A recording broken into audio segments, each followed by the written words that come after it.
the faithfulness of many people in my life who had shared about who Jesus was, and hearing many people's stories and their testimonies, I wanted to believe in what these people were talking about, because when they would talk about Jesus, I would hear about a man that could heal you. I would hear about a man that could give you hope and that could give you all the things that you were searching for. And I think my faith became very real to me when I went to a conference called Warrior Leadership Summit, and that is under the Hutchcraft Ministries, and I got invited to be a part of it, and I went there, and there was a little white man standing on the stage talking about what I was hearing everyone else talk about, this Jesus guy.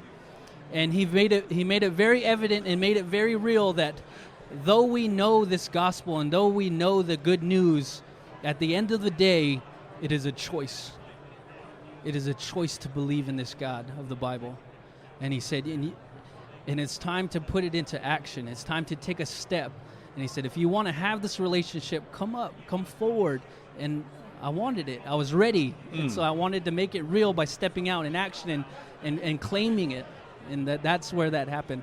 And that's where a lot of this began. Now I'm here in Nashville, getting to share my story, Oh, that's awesome. So all glory to God. Thank you. That's great. And Bob, now it's Wes who's extending that invitation. I extended that night to him, and he's extended it to probably now thousands of Native young people on basketball courts across the U.S. So tell us, as we conclude, and I'll just get both of you to share just a little bit about the fruit that you're seeing. How is God working through this ministry to Native American young people? You know what's exciting, Bob, is that during that month when we go out with the team, Native young people for the very first time get a glimpse of the fact that they, not only is it not hopeless, but they could be the difference makers. Because missionaries and pastors say nothing works with Native young people. Yes, something does. Native young people. Wes knows that oftentimes our team members will say, we're just a bunch of res kids that God is using. Well, excuse me, but there was a bunch of res kids from Galilee. You ever hear of them? There were 12 of them, and that's who God used to change the world. So it's exactly what Billy Graham said 40 years ago. He said, Native Americans are the sleeping giant.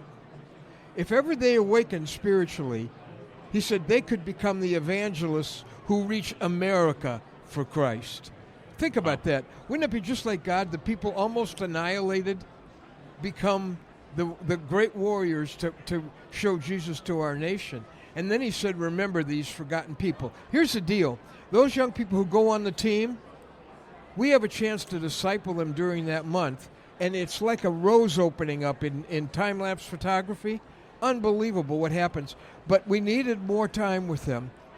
Thank God we've now been able to build on our headquarters a leadership center to now have them for a gap year.